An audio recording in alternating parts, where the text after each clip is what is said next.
Hey everyone, welcome back to the Mass Retirees Weekly Update. Today's Friday, May 9th. I'm Sean Duhamel. Thank you so much for joining with us and tuning in again this week. Now, before I jump into the news of the week, a reminder of a couple of upcoming Mass Retirees meetings. Today, Friday, May 9th in Peabody, we will hold our Peabody area meeting. Kicks off at 11 a.m. Full details on the location in all the information you need to know about the meeting can be found in today's email blast that went out to all members, 6 a.m. this morning. It can also be found on page 3 of the April edition of The Voice. Now, every edition of The Voice carries on page 3 a list of upcoming events, so you know what's happening. You can put it on your calendar, you can save the date. Now, in terms of saving the date, 2 weeks from today, which I believe, I'm not going to give you the date because I don't know it off the top of my head, but in 2 weeks, we will be holding a special members-only teletown hall meeting featuring Michael Trotsky. Michael is the Chief Executive Officer and Chief Investment Officer for the Commonwealth's PRIM Board. PRIM oversees the PRIT Fund, which invests all of the pension assets for state and teacher retirees, as well as the majority of local retirement systems as well. Local systems can invest in PRIM either in the entirety or choose which different asset classes they want to enter into. But the majority of the 102 local systems have some, if not all of their money also invested through PRIM. Now, given what's going on in the investment markets right now, in the uncertainty of our economy going forward, hearing from Michael at this point in time is, I would argue, is more important than ever. The last couple of times we've had Michael join us for a teletown hall meeting, they've been extremely well attended. Members really appreciate hearing directly from the person responsible for investing their retirement monies and giving you peace of mind. We always take questions from members. Michael's very happy to do so. So save the date. We'll get full information to all of you starting next week in the weekly update, as well as that following week in terms of exactly how to participate. But participation's super easy. As long as we have your telephone number on record, whether it's your cell phone or your home phone number, you will get a phone call from us at 1 p.m. just as the meeting's going to start. All you need to do is answer your phone, stay on the line. You'll be directly connected to the teletown hall meeting. There's nothing else you need to do. And all you need to do is listen in. If you have a question, you press 0 on your phone, connects you to our team here at Mass Retirees. And when we get to the Q&A session, we'll call upon you. You can speak directly with Michael or one of us. We're happy to answer your questions. We want your feedback. So that's the easiest way. So just make sure that we have your phone number on record with us. Just like we need to make sure we have your email address on record with us so you get our weekly messages every Friday morning. So a couple of big things this week. Really 3 big things took place this week that we want to report to you. First of all, the State Senate released its version of the FY26 budget this past Tuesday. And you might be saying to yourself, well, wait a minute, didn't the House just debate the budget a week or so ago? And the answer is yes. Last Wednesday, the House voted to approve their version of the FY26 budget. Now, the reason why things are happening on a very tight schedule just comes down to the way the calendar works this year in terms of when Patriots' Day took place back in April, Memorial Day taking place in May. The House and Senate work on their versions of the budget between Patriots' Day and Memorial Day. And that time frame this year is relatively compressed. So just as the House ended their work on the budget, the Senate begins theirs. Now, I'm happy to report that just like the House and just like the governor, the 3% COLA is included for state and teacher retirees. The COLA is on a $13,000 base once again, which we completely anticipated given the fact that the Special COLA Commission is underway. They're at work. We never anticipated having a COLA base in place, a new COLA base in place for FY25. The hope is that we will have something in place come next year in terms of improvements to the COLA, and is exactly what those improvements may or may not be remain to be seen because the Commission is at work on this issue right now. Now, as a reminder, our association's president, Frank Valeri, is your representative on the 9-member COLA Commission. The Commission is meeting once again this coming Monday. I believe at 10:30 a.m. is when that meeting will kick off. You can find further information on the COLA Commission in the link is in today's email blast to all of you. You could also go to the PERAC website and find additional information there because the work of the Commission and the work product of the Commission is public information. So if you're interested, so inclined, you have access to it. You can have the same information that the rest of us have in terms of what's happening on a monthly or daily basis with the COLA Commission. Now, in terms of the COLA, last week we had a few questions about the municipal retirees COLA. A couple of you reached out saying, hey, what about us? I didn't see any reference to a 3% COLA at the local level. Well, the reason for that is the local COLA is the responsibility of the 102 local retirement systems. So if you are a retired police officer, firefighter, DPW, school custodian, the list goes on, your COLA comes from the local retirement system to which you belong. That 3% COLA is voted on by the 5-member retirement board each year. And for FY26, those votes are taking place as we speak. A number of systems have already voted to approve a 3% COLA for FY26, which begins in July. That's when the COLA would begin to be paid for the next fiscal year.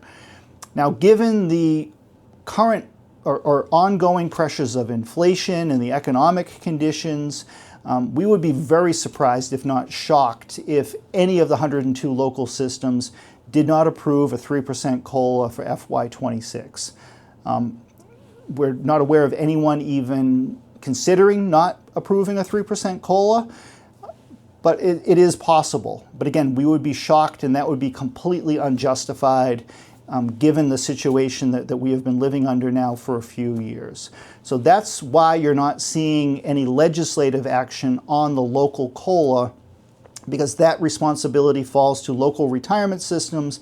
And then in terms of the COLA base, that responsibility falls between the local retirement system and the local legislative body. And we know that there has been some local activity in Methuen, Lowell, and in Bristol County relative to the COLA base and increasing the COLA base. And we will be reporting on that in the coming weeks, along with any other municipal system. So if you're watching this video and you are part of a staff or local board member and you've taken action on the COLA base that we're not aware of, please let us know. We want to make sure we let our local members know what's happening and give credit where it's due for the hard work that takes place at the local level of making sure that local retirees share in the success of the local retirement systems. It's extremely important. So we're very appreciative to our friends in Methuen and Lowell and in Bristol County who are going above and beyond to make sure that your local retirees are taken care of. But again, we'll get you the details once we know more information in the coming weeks. Now, in addition to the COLA being in the Senate budget, the full retiree contribution split for state retirees insured through the GIC has been maintained for FY26. The House made sure that the language was fixed. The governor's office had made a mistake when they did their version of the budget. That language was accidentally left out of the governor's version. The governor's office immediately reached out to us and apologized and promised that it would be fixed, and it has been. So the House and the Senate are both now on record continuing to maintain the 90-10, 85-15, and 80-20 contribution splits for state retirees, depending on your date of retirement. Now, unfortunately, the Senate has reverted the active state employees who had been grandfathered under 80-20 since 2003. They've reverted that contribution to 75-25, which is the contribution rate for anyone hired as a state employee since June 30th of 2003. We believe that this is unfair. It would constitute a massive increase in healthcare costs for those 17,000 state employees who would be affected by this. We don't think it's justified or warranted, and we're very hopeful that the Senate reconsiders this action and restores that benefit that's now been in place for 22 years going forward, and we fully support our friends and the public employee unions who are fighting to protect their members and restore this. And we're very hopeful that the Senate again revisits this and does the right thing and restores that long-standing language. Now, in addition to these items, the Senate has also approved or recommended the full funding of the Commonwealth's pension obligation for FY26, which is $4.9 billion. That follows the same recommendation as Governor Healy and what the House approved just last week. And the GIC is once again fully funded through their appropriation as well. Now, in terms of amendments are due by 5 p.m. this evening. Our association is not filing any budget amendments this year. We are happy with what's in the budget. We're very appreciative to the governor and the legislative leadership for once again honoring their commitments to public retirees. The legislation that we have filed for this year is just beginning to work its way through the legislative process, so it would be premature for us to pursue budget amendments at this time, but it's something that we will be revisiting as this session goes forward and looking for opportunities, whether it's to push through the recommendations of the COLA Commission later this year and into early 2026, or as our legislation makes its way through the committee and the public hearing process, we will be looking for ways to advance that legislation forward, get it passed by the House and Senate and onto Governor Healy's desk. But at this time, we're not pursuing anything through the FY26 budget process. Now, the other big focus of this week is healthcare. And healthcare, as you know, is a major part of our day-to-day work here at Mass Retirees. In addition to our close working relationships with the GIC and WellPoint and the plans at the state level, we also work extremely closely with our friends at Blue Cross and Blue Shield of Massachusetts. Our association's close working relationship and friendship with the Blues dates back nearly 60 years to our founding in 1968. We have worked hand in hand with Blue Cross for nearly 6 decades. Our association has also held membership on the Blue Cross and Blue Shield of Massachusetts Labor Advisory Committee for more than 30 years. Nancy McGovern and I yesterday attended the spring meeting of the Labor Advisory Committee held by Blue Cross, and we joined more than 135 of our union colleagues, both from the public and private sector unions, who gathered for the symposium that Blue Cross put on. And these meetings have been instrumental in terms of us developing a deeper understanding and expertise when it comes to healthcare, whether it be your benefits, whether it be health insurance in general, what's driving healthcare costs, what can be done to gain control over healthcare costs, soup to nuts. We cover all of these issues at these forums. It gives us the opportunity not only to hear from senior officials at Blue Cross and others that they bring in who have specific expertise, whether it be on prescription drugs or mental health benefits or other areas of healthcare, but it also gives us the opportunity to ask questions and directly interact with these individuals who are responsible for your healthcare benefits. And we have that same type of relationships at the state level as well, whether it be with WellPoint or with Harvard Pilgrim or with the GIC. These types of conversations are going on a regular basis. Now, today's meeting at Blue Cross focused almost entirely on the healthcare affordability crisis that exists here in Massachusetts as well as around the country. And they kicked things off by focusing directly on what is the problem? What are the cost drivers here?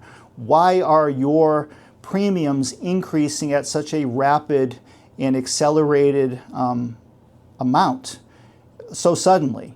And there are various factors to this. Now you have the medical spend side of things. And when we refer to medical spend, it's the amount of money being charged by your doctor for a doctor's appointment or for a test or by a hospital.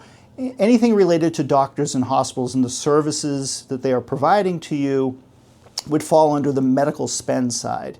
The other major component to what you're paying for your health care is the pharmaceutical side of things. Now, normally, both major areas are not up at the same time. Right now, we're pretty much going through what could be called a perfect storm, where we've had a significant increase in the medical spend side in terms of what doctors and hospitals are charging, and at the same time, a significant increase in the pharmaceutical side of things. Now, some of this is delayed, particularly on the hospital and doctor side. It's delayed kind of residual effect from the pandemic. Because of the way the contracts work, which tend to be 3-5-year contracts sort of thing, the impact of inflation would not be immediately felt. It takes a while to catch up in the next contract cycle, and that's what we're seeing right now.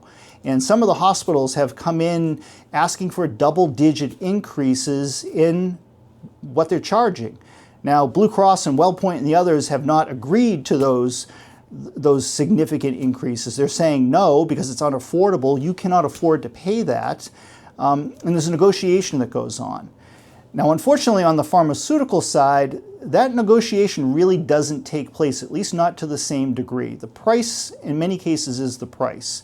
One of the major drivers on the pharmaceutical side are the drugs known as GLP-1s. And you've probably heard us talk about it, heard about it in the news or from other sources.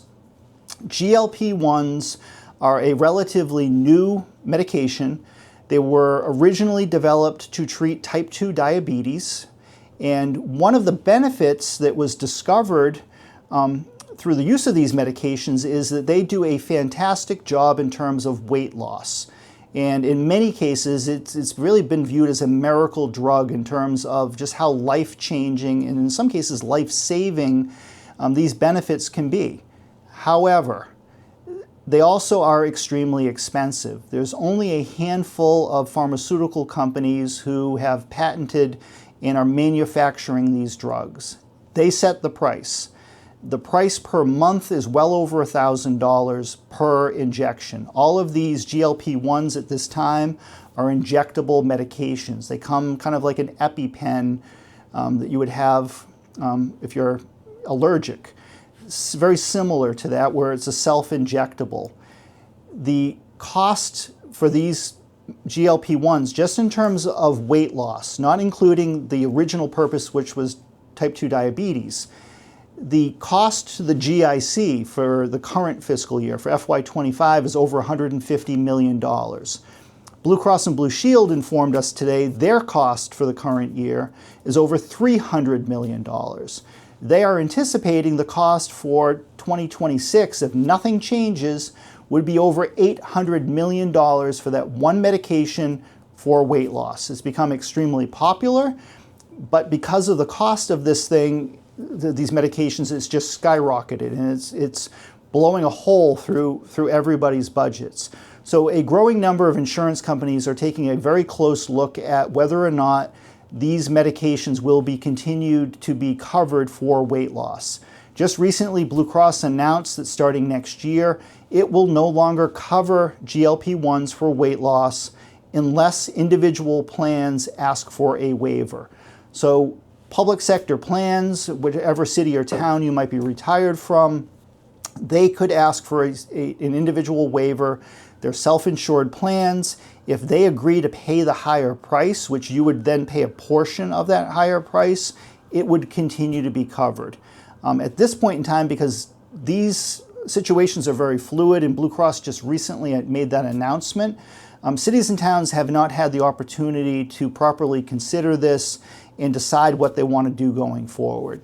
The meeting we had today was really one of the first steps in all of this, of informing everybody about the facts behind what's going on and what can be done about it. Now, hopefully, the manufacturers will begin to see that the the costs that they are charging for these drugs are outrageous and are not sustainable going forward. So if they agree to begin to lower prices, that could change the dynamic. Otherwise, healthcare plans are going to be forced to make tough decisions because, again, these medications have been proven to be very, very effective, but they come at an extremely high cost that is just not sustainable going forward.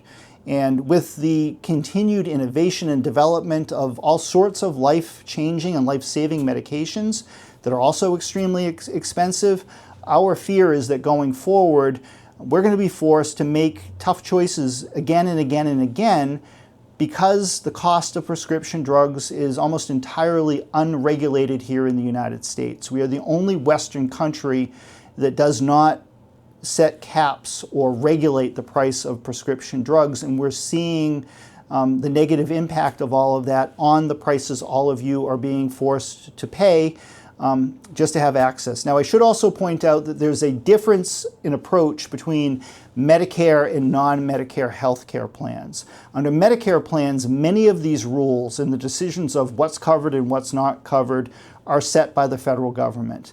And at this time, the federal government continues to highly restrict the availability of GLP-1s as a weight loss medication. And the Trump administration just recently, I believe earlier this week, announced that they're going to continue with those very tight restrictions on the availability of GLP-1s in terms of weight loss. If you're a diabetic and you're prescribed these drugs, or you're prescribed the drugs for a cardiac condition or other related issues, it will continue to be covered across the board. But if it's strictly for weight loss, that situation may change. Of course, we're going to continue to be heavily involved in all healthcare matters. We're going to continue to report all of these details to you. As a matter of fact, in just 2 weeks, we're meeting with the senior leadership team at Blue Cross and Blue Shield to delve more deeply into the differences of approach between Medicare and non-Medicare plans, and we'll continue to report on all of these issues as they may impact you. But there's no getting around the fact that we are in the middle of an affordability crisis. We hear from our members, we hear from you all the time of, these price increases are outrageous. I don't know how I'm going to pay for this. That's the challenge. Now, at the end of the day, the important thing is that we're your voice. We have a seat at the table. We're part of this process. We are going to make sure that your thoughts and your ideas and your concerns are being heard. And we're going to report back to you and inform you of what we are learning through this process.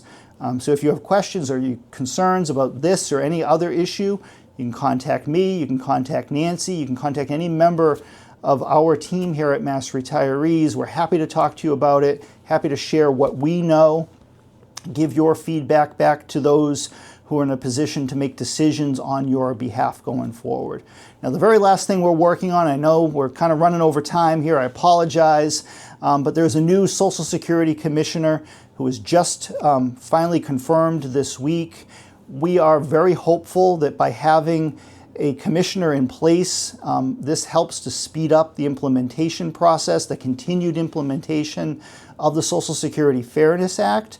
We're also hoping that the new commissioner can put the brakes on any further reductions in the Social Security Administration staff, as well as the plans to close regional field offices. We believe that reductions in staff in the closure of offices is a mistake. It harms retirees, forcing retirees to drive hours in hundreds of miles in some cases to access a Social Security field office is unacceptable. There's a reason why field offices are plentiful around the country. It's because retirees deserve to have easy access to those responsible for your benefits. And we're going to continue to advocate on your behalf. We're hoping that the Social Security Commissioner is successful in his role, and that his main priority has to be finishing the job that began back in late February of implementing the Fairness Act and getting all of you your money that you well deserve, And we're hearing from members again on a regular basis who are just now receiving their money. So we know that this process continues to move forward, and we just want to see it resolved as soon as possible. So if you're in the Peabody area today, come on by this morning and say hello. Otherwise, we will be back to you again next week. Thank you so much for everybody. Take care. Bye-bye.